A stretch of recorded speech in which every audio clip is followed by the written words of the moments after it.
Hello everybody, welcome back to another Immortal Jellyfish video. We got the Battle Pass. Now obviously you know this if you saw my last video.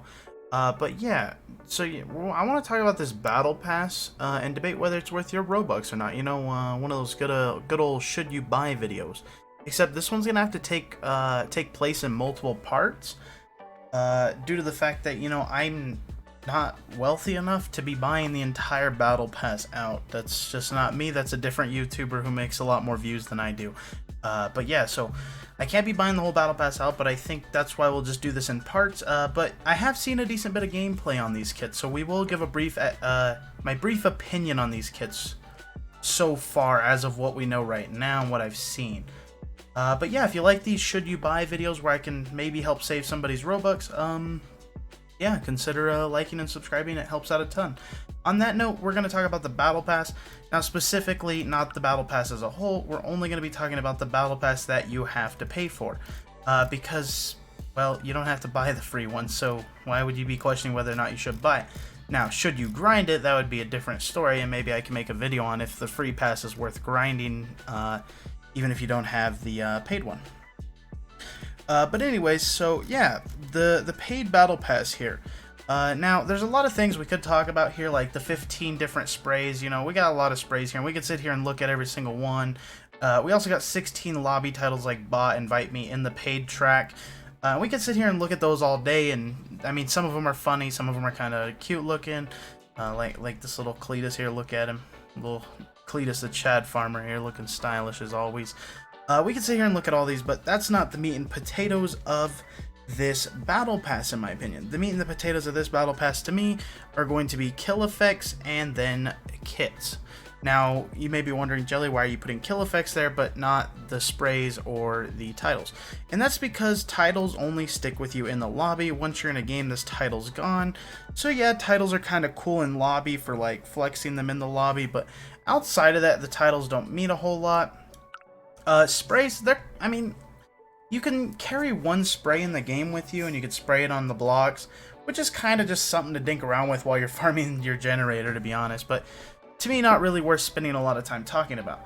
So let's talk about our kill effects then. There's 4 of those. We got Explode, which I do actually have unlocked, so we can talk about that briefly. We have Statue, we have Confetti, and we have Ascend down here at the end. Now, so far, I only have Explode because, you know, like I said, I'm not buying this Battle Pass out. I'm going to be grinding it like a normal person. And yeah, Explode is pretty cool. So just, I mean, I could maybe go get some gameplay for it and insert it here, but I think I'll worry about that in another video. So what Explode's going to do is it's basically just going to act like TNT. Basically when somebody dies for the final time, so aka their bed is gone and they die for the final time. When you kill them, they basically explode like TNT. They don't explode and blow anything up per se, but they do make that same effect, like they blow up and they give off the particle effect. So it's kind of cool, you know? It reminds me a lot of like Arsenal kill effects. Hopefully we'll get some cooler ones in the future. But with that said, I do like the kill effects. I think it's something nice and something fun to see added to the game.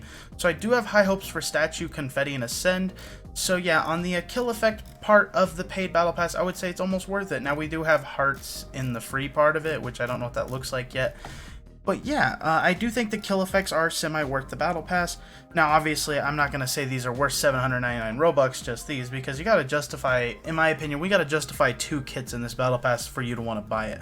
Like, because normal kits are 399 Robux, this is 799, so basically twice the amount. But you have to work for these kits too, so you know, like 2 kits and then the kill effects is a good, and the sprays and the titles. But yeah, so as we go along, we're going to need to get, probably my goal is to make this, if it's worth it or not, there needs to be 2 solid kits. Now, from what I've seen, we're going to go down the list and talk about what I've seen of these kits and my opinion on them. So first up, Warrior, you get him at level 10. I'm getting there. I'm almost there, guys, almost there. But the Warrior kit, he's pretty sick.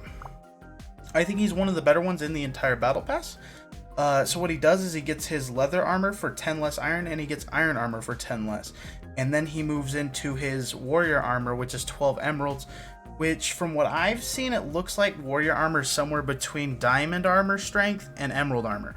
So the only like downside or flaw this guy has is the fact that he can't get emerald armor.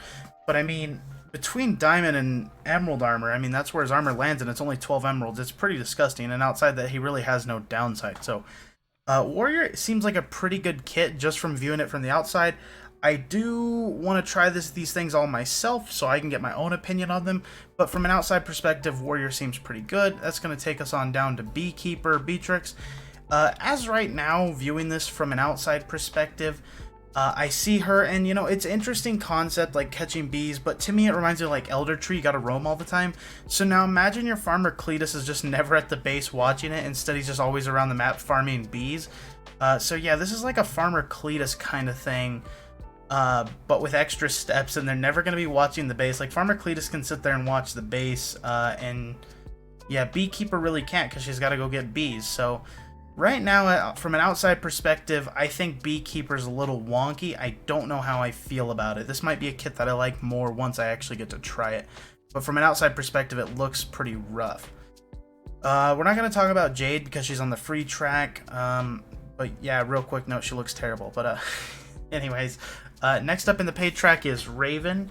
Now this guy, he's going to get 1 emerald, and he goes back to his shop, and he buys the crow. And then he can activate the crow, and what that's going to do is it's actually going to change your camera perspective to the crow, and you can control the crow and fly it into people, and then it will blow up, and this will cause a poison dot to them. Now the footage I've seen of this, they hit an unarmored person and it ticks for 5. I'm going to assume, just like most other things, when somebody gets armor, this damage will go down, but maybe it doesn't. I don't know. Let me know in the comments if the crow's damage scales with armor. If it doesn't, then it could be pretty good, but if it does scale with armor, I could see this being relatively weak later game and not meaning much, because, yeah, I don't know. I mean, you could hide and throw the crows, so it's got that on bows, but, I mean, bow spam is always going to be bow spam, right? And that's going to take us into our last kit, and that is Pyro. Now, as Pyro being the level 50 kit and the end of the Battle Pass thing, and, I mean, if you ever played again in Battle Pass, the end thing is supposed to be spicy. Like, it is supposed to be really, really cool. But Pyro, so far when I've seen, when he goes to use his flamethrower, it locks him into a flamethrower animation.